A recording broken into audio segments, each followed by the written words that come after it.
On radio, his musical taste was vast and varied. In his late 50s, after home savings were sold and senior executives like George were retired, he had the time and energy to record 8 days of music, everything from Beethoven's Fifth to the Ninth Symphony, lasting more than 75 minutes, to the Ohio State Marching Band, which he loved, to Dave Brubeck's Take Five, and Frank Sinatra's My Way, which he sort of loved, and he did it his way at the end. He knew all the words to Sinatra music, which he played on Sirius Radio in the car, along with West Side Story and Leonard Bernstein and the many Broadway musicals we saw together. More of his favorites. His intellect and fund of knowledge in many fields was incredible. He knew so much about so many things. 8-year-old Manfred Israel Greener, if you read about him in the program, became George and Winston when his dad changed the family name to Winston. Manfred chose the name George, refusing the names Tom and Dick, since he didn't want to be known as Tom Stinkbomb or a Dick. Even at this age, his humorous quips were part of his repartee. Our 3 children and I often groaned at his dinner table quips. Family life was fun for him, something he missed in his childhood. Driving to Florida every spring break with the kids, flying kites on Clearwater Beach, shell collecting, climbing the banyan trees in Tampa, and then later, as Papa George, he'd spend hours cuddling newborn grandchildren and reading to toddlers. He bragged about grandchildren's accomplishments as they matured and went on to repeat the cuddling and the love with his great-grandchildren. And some of them are here today. Traveling the world with him was a joy. Driving through France and Italy, savoring the food and wine as we went, and then later when he entertained cruise passengers with his talks on subjects from Russian revolutions and Rasputin to stories of gnomes and trolls when we were in Scandinavia. These memories are a gift. Today is Day of the Dead. What a coincidence that we are here celebrating on the Day of the Dead. There are fiestas, marching bands, and families who are all celebrating their loved ones who've passed away. How appropriate we're here today to celebrate George. I'm only sad we don't have a marching band. Thank all of you for joining us.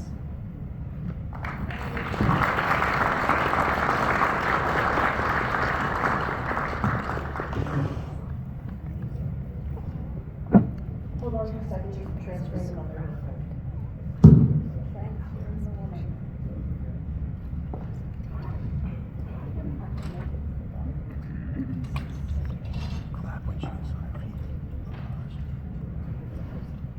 Oh yeah.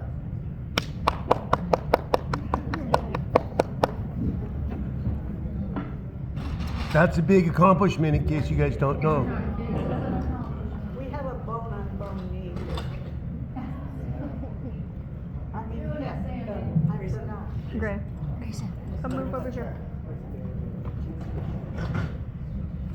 You just keep getting pushed off. Do you want me to turn the chair? It's Joey.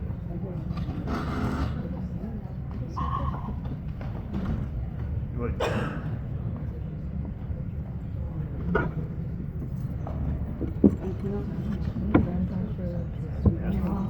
The amount of photos of him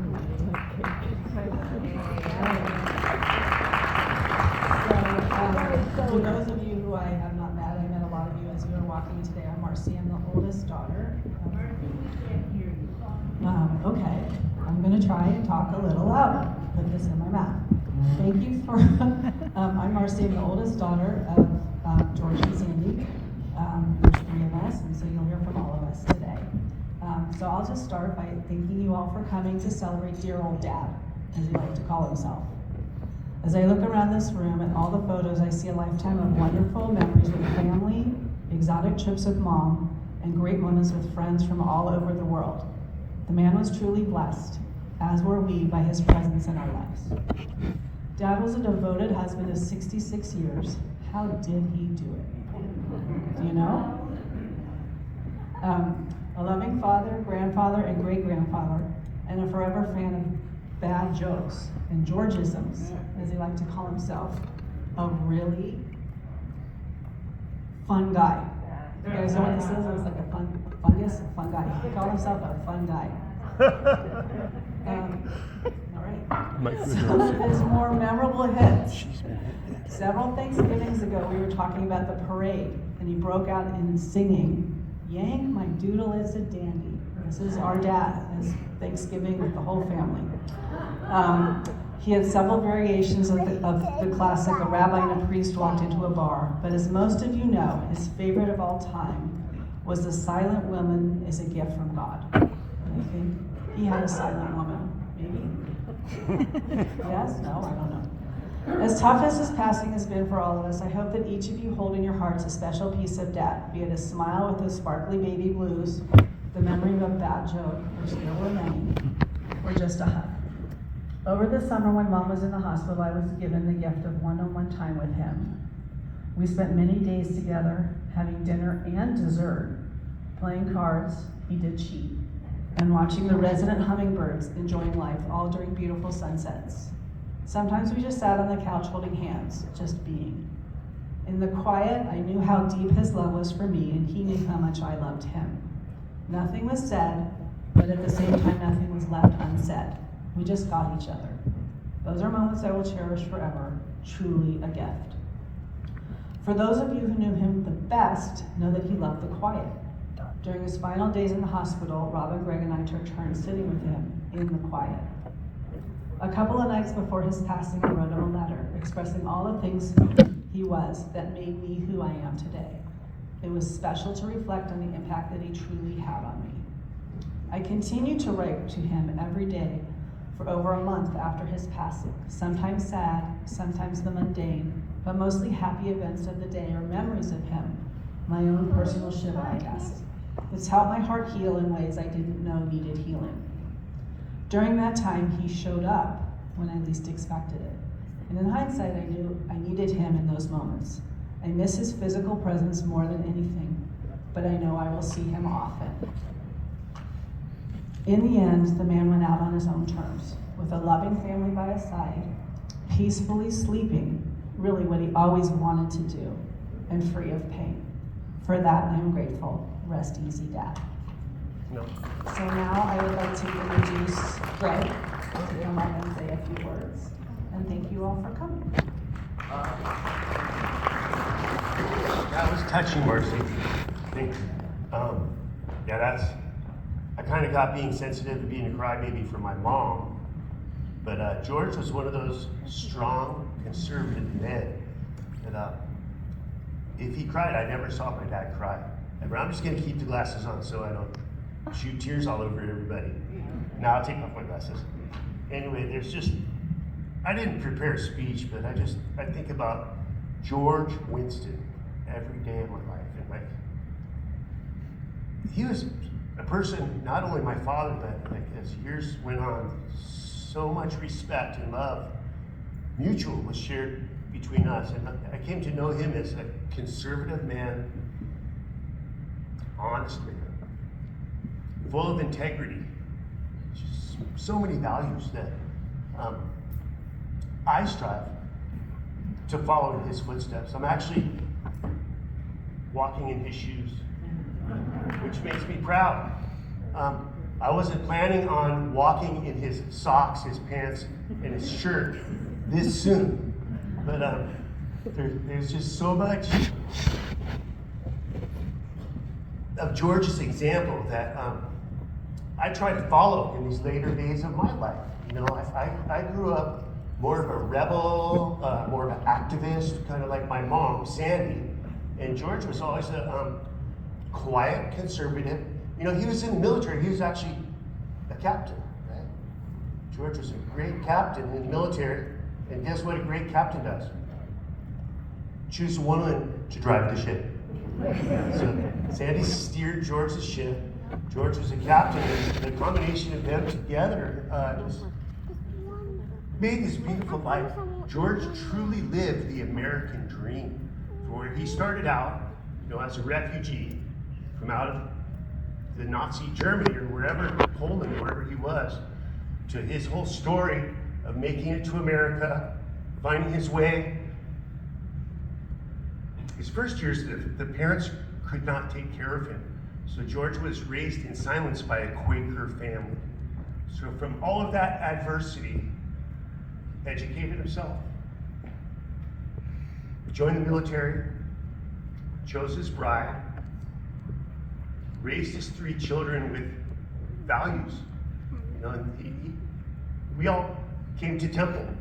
We all learned to speak Hebrew to honor his tradition. You know, so people might not know George in that spiritual manner, but he confided in me that he's ready to go to heaven right before his passing. So the sky's blue and the sun's shining, and George is with us here, even though he couldn't be. So before I start to losing and get a little emotional, I think I've said enough, except for I still want to mention the fact of how devoted. I'm just going to keep talking. Is that okay with everybody? All right. Yeah. How devoted of a father he was. He was the best. He would do anything for me. I would come up as I'm becoming a young man with harebrained schemes. Like, George was just jump right in on, okay, let me help you out so I don't give you advice. So he's wonderful like that. And then a dedicated grandfather. He loved all of his grandkids so much. Just amazing. Even his great-grandkids. Yeah. George, he wasn't judgmental of people. He could sit and hang out with, I know we're from Hawaii, so I hang out with some truly indigenous people that they're just happy to sit with you and talk. You know? And George could be with those people, very unassuming people, all the way up. You could see him in the royal suite. Do you know or do you care that George Winston, there's photographs of him with President Ronald Reagan.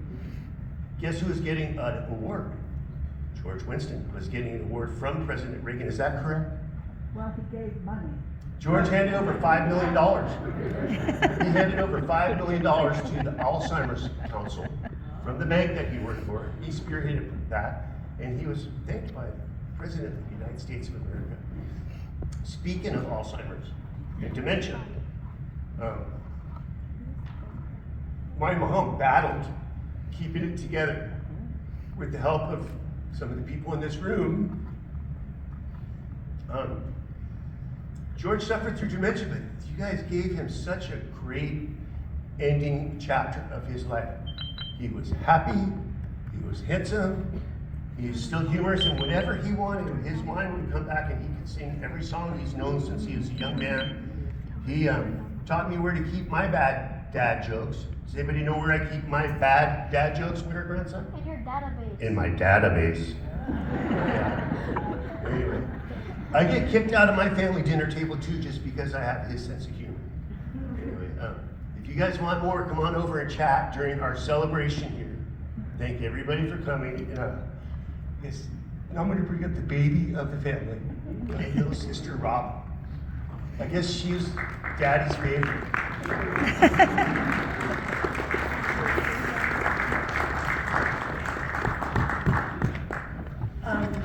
So thanks everybody for coming. I can't believe how full this room is and that we had to bring in 3 more chairs even, 3 more tables. Like, my dad was so loved. Our families feel the love in this room so much. And just thank you guys for coming to celebrate my dad, to honor him, and honor our family. And I'm really appreciative that you're here. When I think about my dad, the first image that comes to mind isn't of him reading a Wall Street Journal, smoking a cigar, hovering around the house, or even telling one of his dad jokes. It's of us dancing. When I got married 3 years ago, I never really thought I'd be the bride in a white dress, much less the daughter dancing with her father. But Joey, in his infinite wisdom and patience, said, let's do it now. while your parents can still enjoy it. And I'm so grateful we did. Because that day, culminating with that dance, just the two of us, swaying to Sinatra's Summer Wind, was pure magic. His hand was on my back and his beautiful baby blues sparkled with the same light I'd known all my life. It wasn't just a father-daughter dance, it was a lifetime of love distilled into a few precious moments. By the time of my wedding, my dad had been living with mild dementia for several years. The decline had been slow and steady, but he always remained affable, friendly, kind, if not a little frustrated by his own decline. That night as the music played, he was fully there, charming, smiling, spinning me as he kept time to the rhythm. For those few moments, I had my dad back completely. Music was always a part of him. There was a time when his favorite song was Sinatra's Fly Me to the Moon. That was his song until it became my mom's ringtone. After that, he'd roll his eyes every time it rang. On some level, I suspect my mom's ringtone was one of the things that roused him from the coma and brought him back to us for a few more days in his last week. His final days were a challenging blur of gifts from the universe, coupled with the heartbreaking knowledge that he was slipping away from us. Greg had planned a trip to help with Mom, arriving hours after Dad was admitted to the hospital and leaving as scheduled the day after Dad passed. A higher power making sure Dad had his whole family around him. Over the next week, during moments of consciousness, he found ways to reassure us that he was okay. Blowing kisses, whispering I love you, even filling in a lyric or two when we sang to him. The blessing of that last week with his family all around him, contemplating a complete life lived so well, with so much joy, love, and adventure, was extraordinary.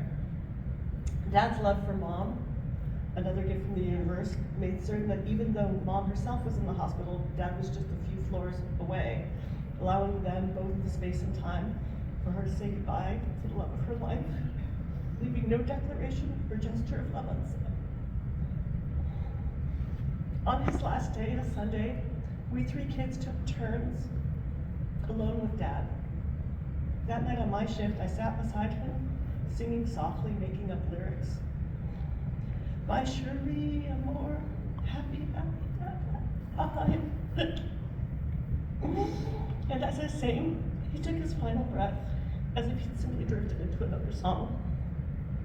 That's how I'd like to think of him now, caught in an endless summer wind, light and free, dancing to the music he loved. So Dad, thank you for your laughter, for the love, and for the dance. You'll always be my favorite dance partner, with your beautiful baby blues always smiling. Rest easy, Dad, you've earned it. I love you.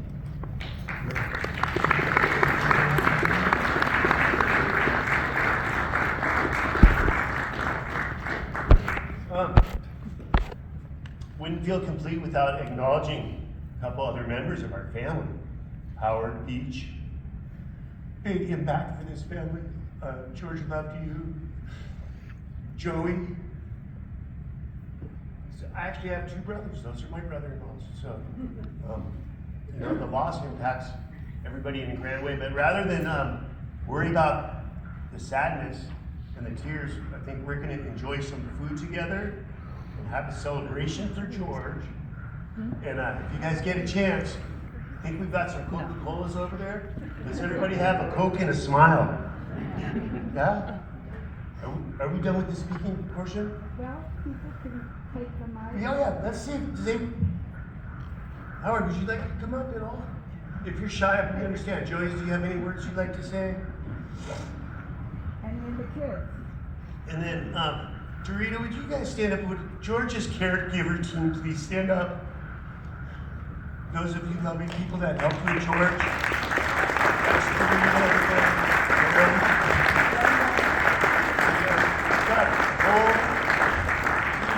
And then, you folks, please come up if you'd like to say anything about George. But I'm going to hand the mic to Joey, then he's going to ask you next. Come up. I'll keep it short. George accepted me from the day I met him. He better for having known him, and I thank him for the beautiful family that has accepted me and is part of them. That's all I have to say. So thank you. You're accepted.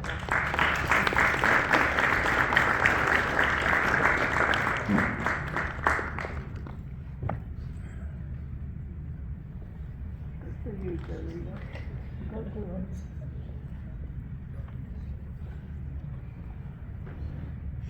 Hi, everybody. I've been had a pleasure. Goodbye. What? I had the pleasure of sharing my life with Sandy and George for the last 8 years, being their chef. And I've never met a kinder and quiet man.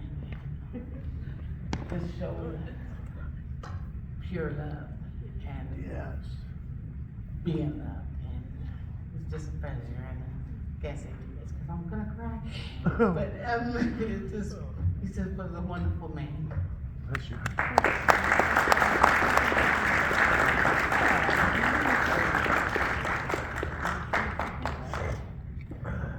So we can pass the mic around, or we can go get food.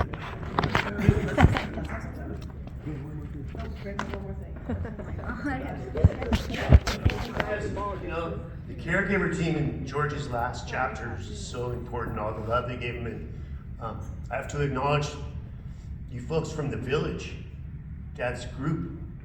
How many of the people from the village are here?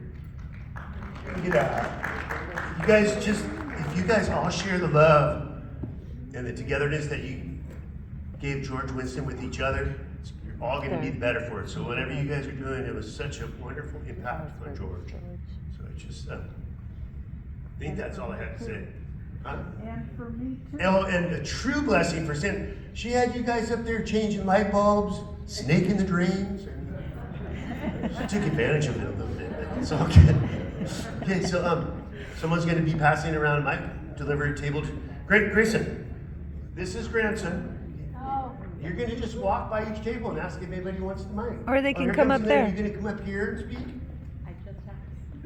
I just have to say a word. That's what she has to go. Go on. Grab the mic. Here. Okay. Can you hear me? They if can I just- talk like this? She can just go to the mic. Yeah, sure. For that, she can go. You just pass it around and you're done. Don't point it at the speakers.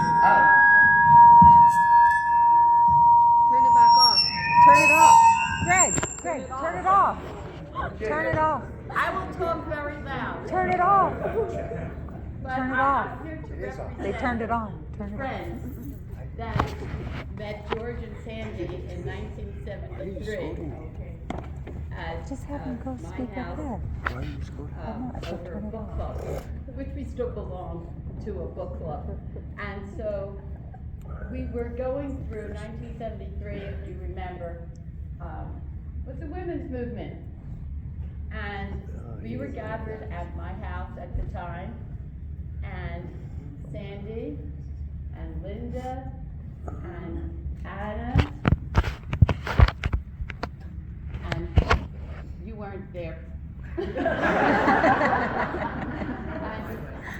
I think my sister Michelle was there, and we were all gathered, planning and scheming, about how we were going to take over the world. I hope we have done by now, but we'll see. Anyhow, George happened to be joining us, and we were planning and gathering and laughing and putting our heads together to what was next. And George said, this is so typical George, well, here you are, the Sisters of Sappho. And that's what we became. We became sisters, and we became whatever we became after that. But we were all very close. We all gathered together. We all met together. We all lived our lives together. And George and Sandy were a very important part of that. Don't forget the chauvinist pig roast. Oh. Well, I don't know if everybody wants to go through those years, Well, but George was basting the pig. George was basting the pig. And I'll leave the rest to you to think about that. For kosher synagogue. But we have to acknowledge the roles that we all played in each other's lives and how close we've been, Doreen knows that. And I just wanted to, say how happy George and Sandy were in these last years with, all the friends from the village. It was just marvelous that George was able to be with you and having such a wonderful social life and help and good new friends. And there we all still were, though, the sisters and their others together, and we've lost another one, but we're still together and we will always be together. And George, we love you. We always did. And every time George went through a Georgism, everybody would say, "Oh, George." And that was how much we loved him, because we loved and tolerated all of those Georgians. So thank you. Thank you. So